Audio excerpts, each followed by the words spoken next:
मारे दोनों प्रकार से अपना मरण देखा, तब श्री रघुनाथ जी के शरण तक सोचा उत्तर देते नहीं बनता, भागा मुझे मार डालेगा। श्री रघुनाथ जी के बाण लगने से क्यों न मरूं, हृदय में ऐसा समझ कर रावण के साथ चला। श्री राम जी के चरणों में उसका अखंड प्रेम है।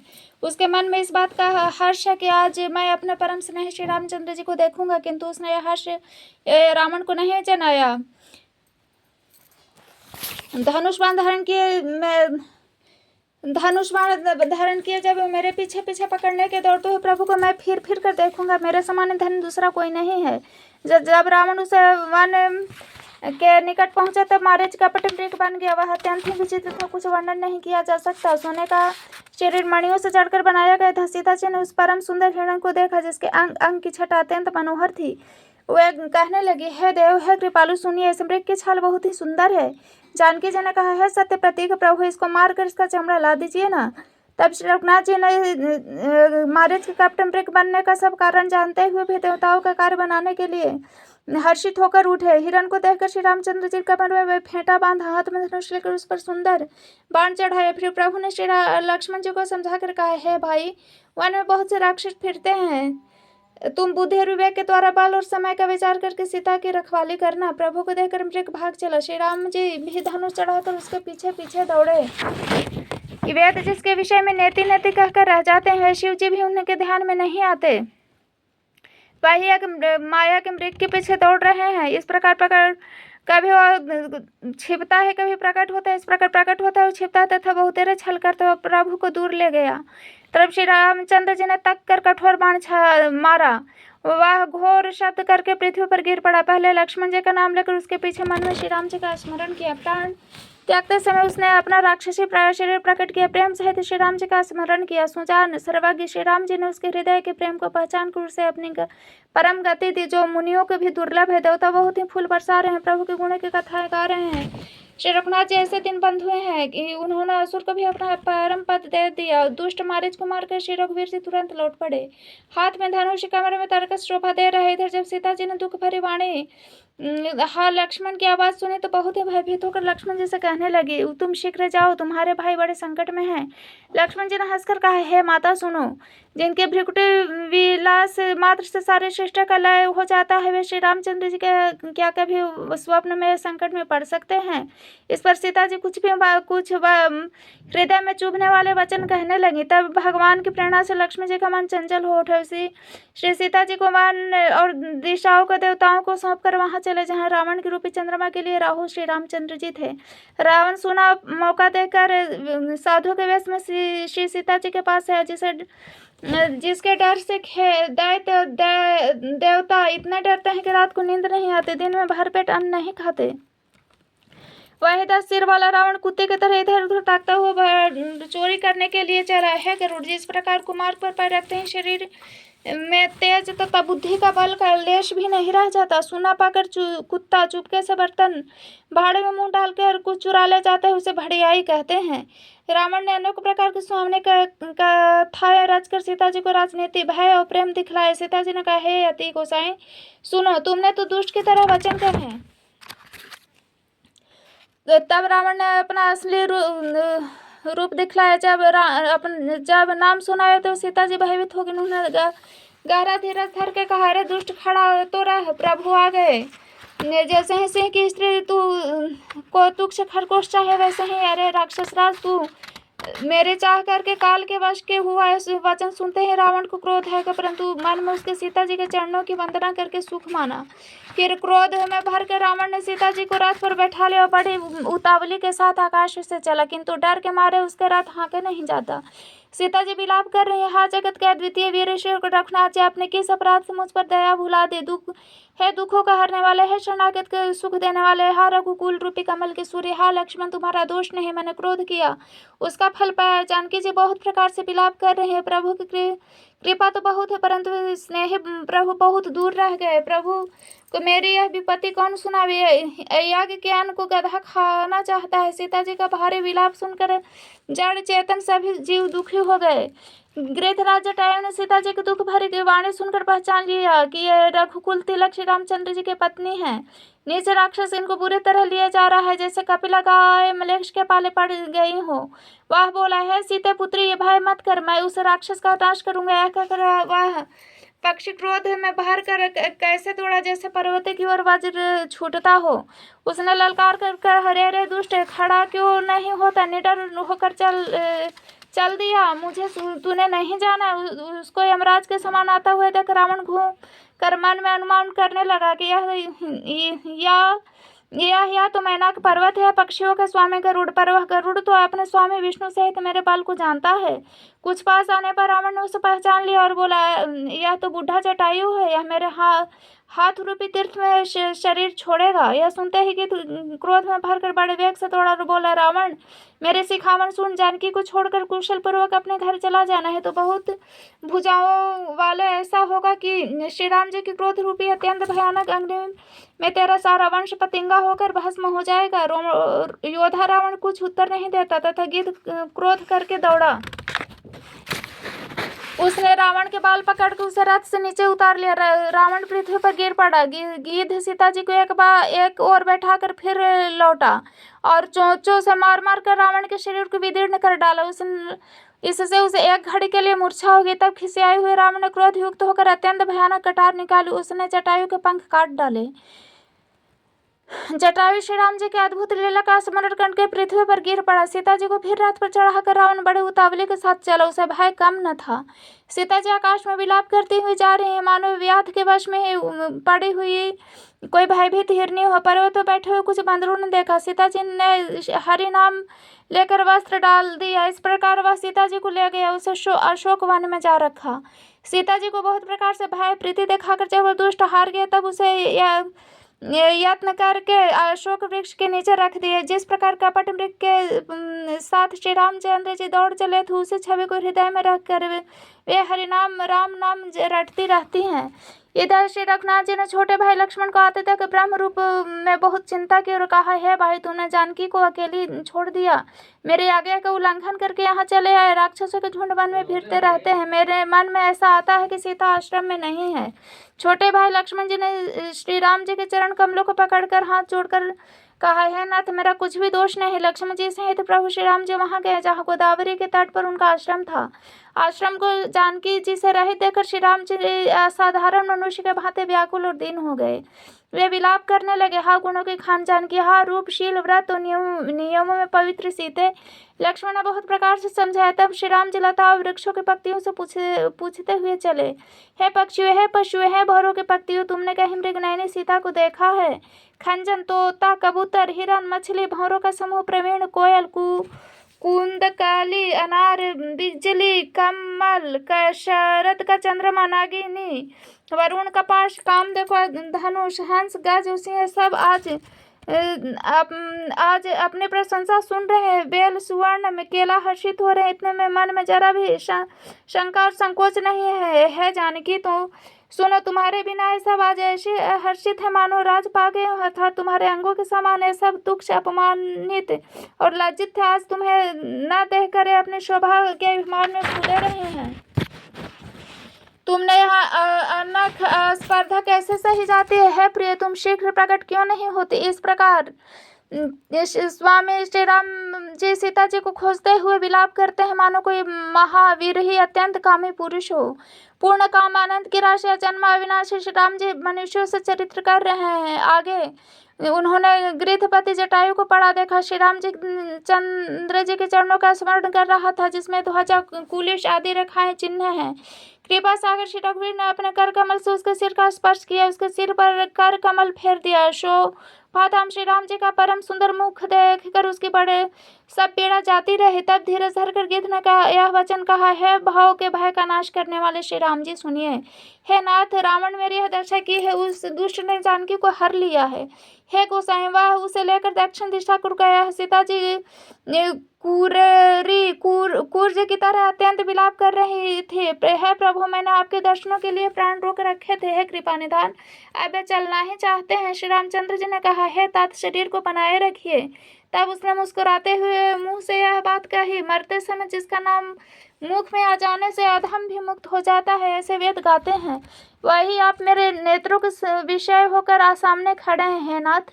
अब मैं किस कमी के लिए देख कर रखूं? नेत्रों में जल भर कर श्री रघुनाथ जी कहने लगे, है तात, आपने अपने श्रेष्ठ कर्मों से गति पाई है। जिसके मन में दूसरे के हित बसा है, उसके लिए जगत में कुछ भी दुर्लभ नहीं है। तात, शरीर छोड़कर आप मेरे परम धाम को जाइए। मैं आपको क्या दूं?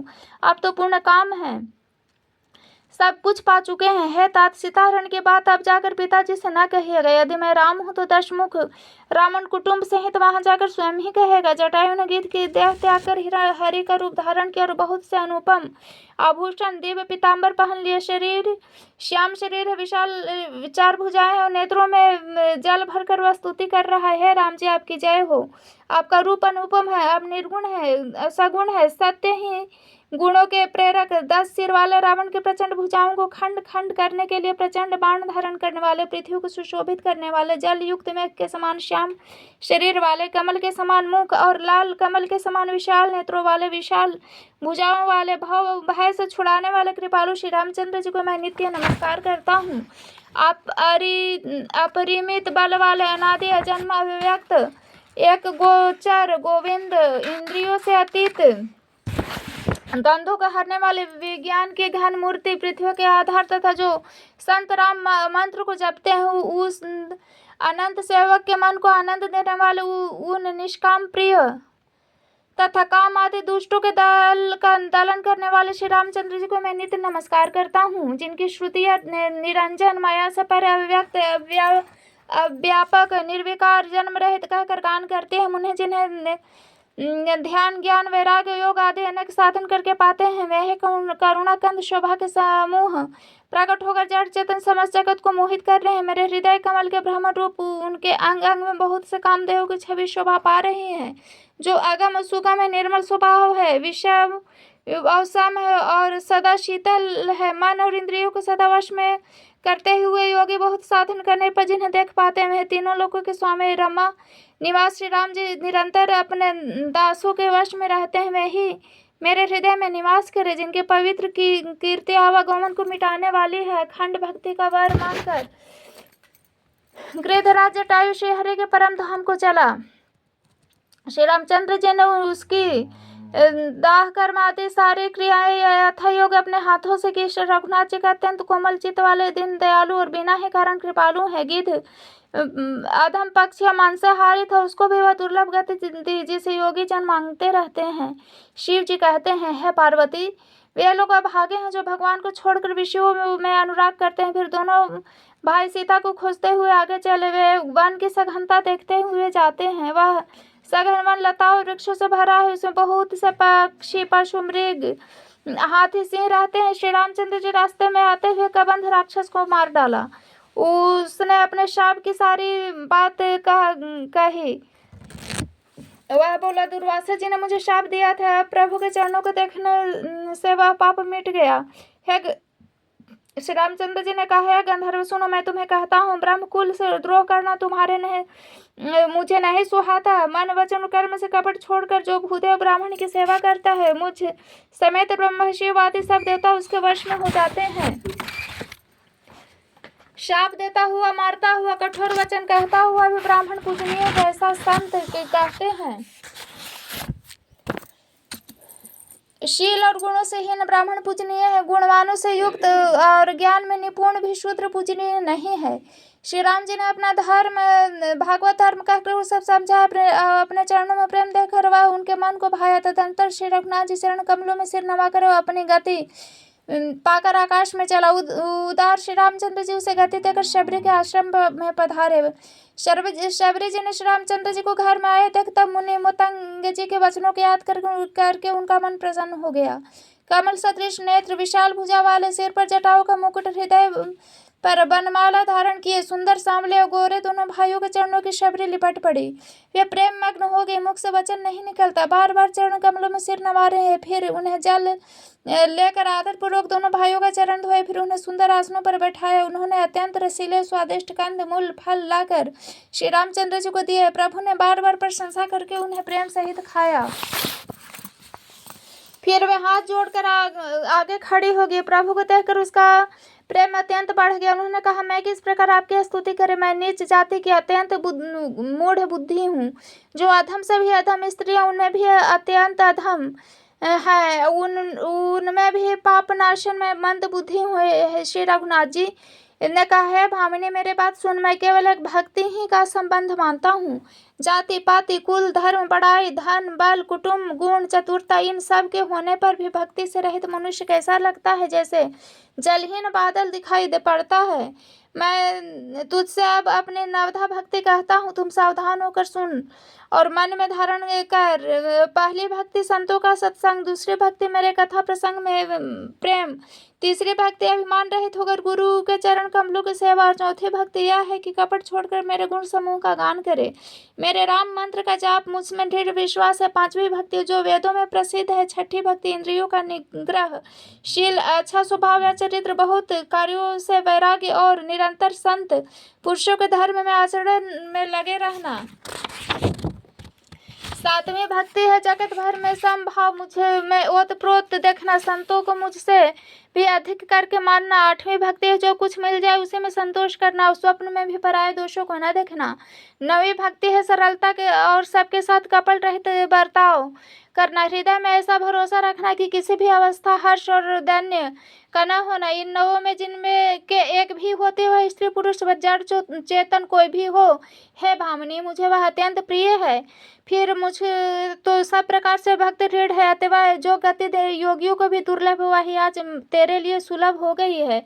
मेरे दर्शन का परम अनुपम फल यह है कि जीव अपने सहज स्वभाव को प्राप्त हो जाता है। भामिनी, अब तू वो गजगामिनी जानकी की कुछ खबर जानती हो तो बता।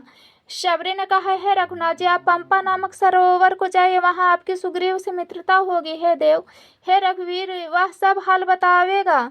हे धीर बुद्धि, आप सब जानते हुए भी मुझसे पूछते हैं। बार बार प्रभु के चरणों में सिर नवाकर प्रेम सहित उसने सब कथा सुनाई। सब कथा कहकर भगवान के मुख के दर्शन कर हृदय में उनके चरण कमलों को धारण कर लिया और योगाग्नि से देह को त्याग कर दिया। वह उस दुर्लभ हरि पद में लीन हो गई जहाँ से लौटना न होता। तुलसीदास जी कहते हैं, अनेकों प्रकार के कर्म धर्म बहुत से मत, ये सब शोकप्रद है। हे मनुष्यों, उनका त्याग करो, विश्वास करके श्री रामचंद्र जी के चरणों में प्रेम करो। जो नीच जाति के पापों की जन्मभूमि थे, ऐसी स्त्री को भी जिन्होंने मुक्त कर दिया। अरे महा दुर्बुद्धिमान, तू ऐसे प्रभु को भूलकर सुख चाहता है।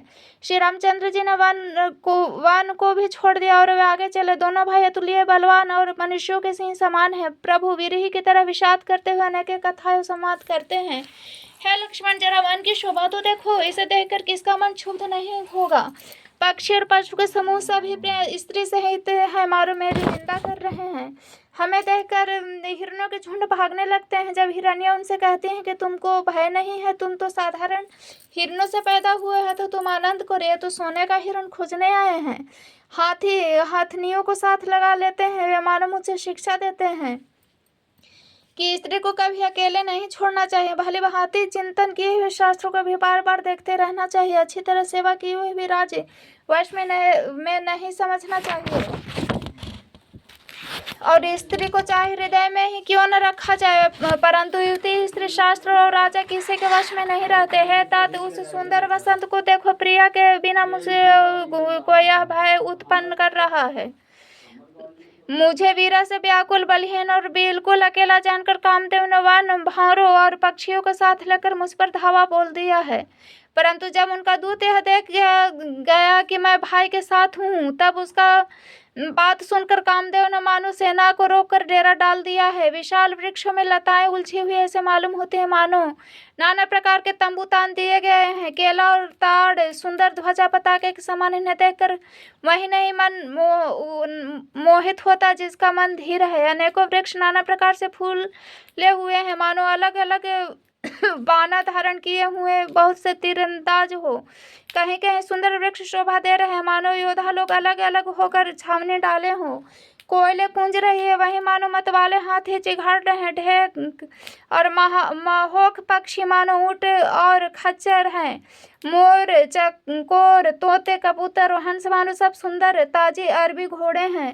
तीतर और बटेर पैदल सिपाहियों के झुंड है। कामदेव की सेना वर्णन नहीं हो सकता। पतंगों की शिलाएं, रथ और जल के झरने, नगाड़े, पपीहे, भाट हैं जो गुण समूह का वर्णन करते हैं। भंवरों का गुंजार, भेरी और शहनाई है। शीतल मंद सुगंधित हवा मानो दूध का काम लेकर आई है। इस प्रकार चतुरंगी सेना साथ लिए कामदेव ने मानो सब सुनौती देता हुआ विचर रहा है।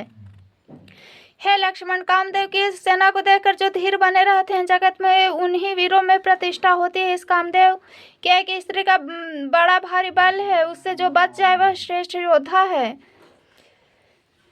है तात, काम, क्रोध, लोभ, ये तीन अत्यंत प्रबल दुष्ट है। यह विज्ञान के धाम मुनियों के भी मन को पल भर में शुद्ध कर देते हैं। लोभ को इच्छा, दम का बल, काम को केवल स्त्री का बल और क्रोध को कठोर वचनों का बल है।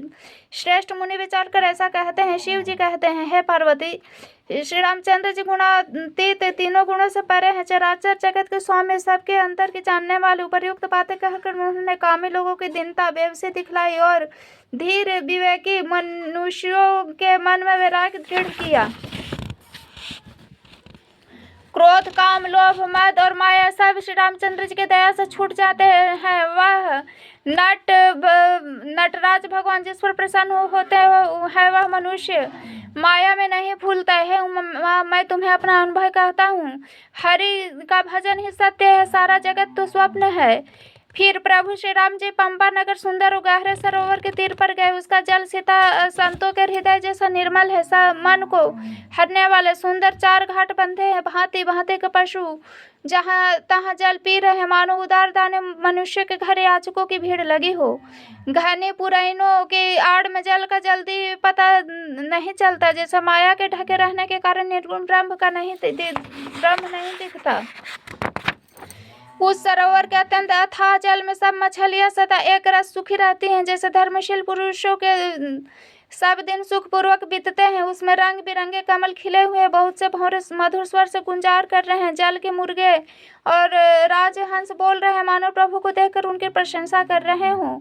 चक्रवात, बगुले आदि पक्षियों का समुदाय देखते ही बनता है, उसका वर्णन नहीं किया जा सकता। सुंदर पक्षियों की बोली बड़ी सुहावनी लगती है, मानो रास्ते में जाते हुए पथिकों को बुलाए लेती हो। उस झील पंपा सरोवर के समीप मुनियों ने आश्रम बना रखे हैं। उनके चारों ओर वन के सुंदर वृक्ष है, चंपा, मोलसीरी, कदम, तमाल, पाटल, कटहल, ढाक और आम आदि बहुत प्रकार से वृक्ष नए नए पत्तों और सुगंधित पुष्प से युक्त है, जिस पर भंवरे के समूह गुंजार कर रहे हैं। स्वभाव से शीतल, मंद, सुगंधित और मन को हरने वाले हवा सदा बहती रहती है। कोयले कुहू कुहू का शब्द कर रहे हैं, उसके रसीले बोलकर मुनियों का भी ध्यान टूट जाता है। फलों के बोझ से छूकर सारे वृक्ष पृथ्वी के पास आ लगे हैं, जैसे परोपकारी मनुष्य बड़ी संपत्ति पाकर विनय से झुक जाते हैं। श्री राम जी ने अत्यंत सुंदर तालाब देखकर स्नान किया और परम सुख पाया। एक सुंदर उत्तम वृक्ष की छाया देखकर श्री रघुनाथ जी छोटे भाई लक्ष्मण जी सहित बैठ गए। फिर वहां सब देवता और मुनि आए और स्तुति करके अपने अपने धाम को चले गए। कृपालु श्री राम जी परम प्रसन्न हो बैठे हुए छोटे भाई लक्ष्मण जी सहित रसली कथाएं कह रहे हैं। भगवान को वीरह युक्त देखकर नारद जी के मन में विशेष रूप से सोच हुआ। उन्होंने विचार किया कि मेरे ही शाप को स्वीकार करके श्री राम जी नाना प्रकार के दुखों का भार सह रहे हैं।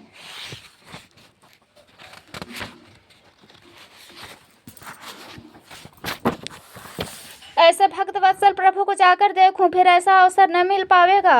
यह विचार कर नारद जी हाथ में वीणा लिए हो वहां गए जहां प्रभु सुखपूर्वक बैठे हुए थे। वे कोमल वाणी से प्रेम के साथ बहुत प्रकार से बखान कर रामचरित का गान कर रहे थे। दंडवत कर देखा श्री रामचंद्र जी ने नारद जी को उठा लिया, बहुत देर तक हृदय से लगाए रखा, फिर से स्वागत कुशल पूछ कर पास बैठा लिया। लक्ष्मण जी ने आदर के साथ उनके चरण धोए, बहुत प्रकार से विनती करके प्रभु को मन में प्रसन्न जानकर तब नारद जी ने कमल के समान हाथ जोड़कर वचन बोले, है स्वभाव से यही उदार श्री रघुनाथ जी, सुनिए आप सुंदर अगम सुगम वर देने वाले हैं। है स्वामी, मैं एक वर मांगता हुआ मुझे दीजिए, यद्यपि आप अंतर्यामी होने के नाते सब जानते ही हैं। श्री रामचंद्र जी ने कहा, है मुनि, तू मेरा स्वभाव जानते ही हो क्या? मैं अपने भक्तों को कभी कुछ छिपाव करता हूँ? मुझे ऐसी कौन सी वस्तु प्रिय लगती है जिसे मुनिश्रेष्ठ तुम नहीं मांग सकते? मुझे भक्त के लिए कुछ भी अध्यय नहीं है, ऐसा विश्वास भूलकर मत छोड़ो। तब नारद जी हर्षित होकर कहा, मैं ऐसा वर मांगता हूँ, वह दृष्टता करता हूँ। यद्यपि प्रभु के अनेकों नाम और वेद कहते हैं, वे सब एक से एक बढ़कर है, तो भी मैं, हे नाथ, राम नाम सब नामों से बढ़कर हो, पाप रूपी पक्षियों के समूह के लिए अधिक के समान हो।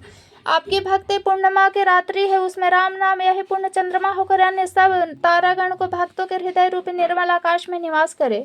कृपा सागर रघुनाथ जी ने मुनि से एवं अस्तु कहा।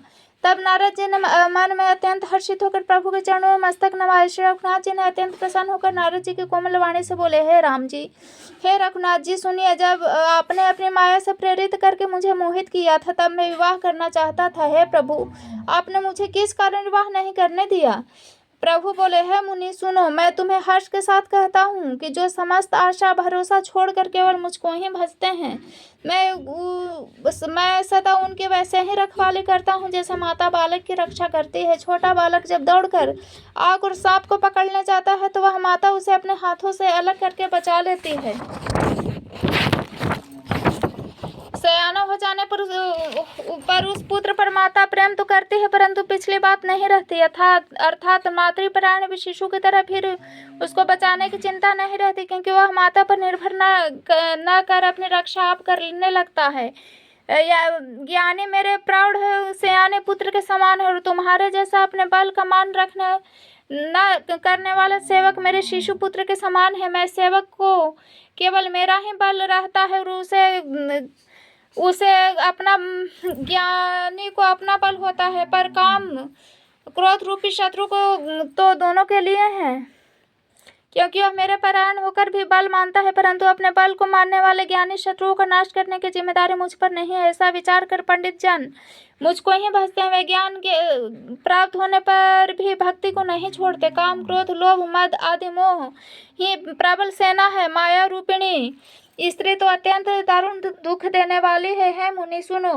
पुराण वेद संत कहते हैं कि मोह रूपी मन को विकसित करने के लिए स्त्री बसंत ऋतु के समान है। जब तब नियम रूपी संपूर्ण जल स्थानों में स्त्री ग्रीष्म ऋतु होकर सर्वथा सोख लेती है। काम क्रोध मद मत्सर डाह आदि मेढक, इनको वर्षा ऋतु होकर हर्ष प्रदान करने वाली एकमात्र यही स्त्री है। बुरी वासना एक कुमुदों के समान उसको सदैव सुख देने वाली शरद ऋतु है।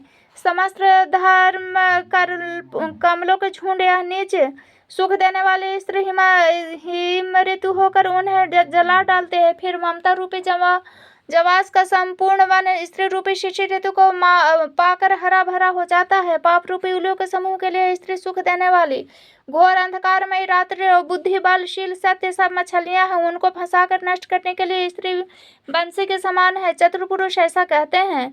युवती स्त्री अवगुणों की मूल पीड़ा देने वाले सब दुखों के खाने इसलिए है मुनि, मैंने जी मैं ऐसा जानकर तुमको विवाह करने से रोका था।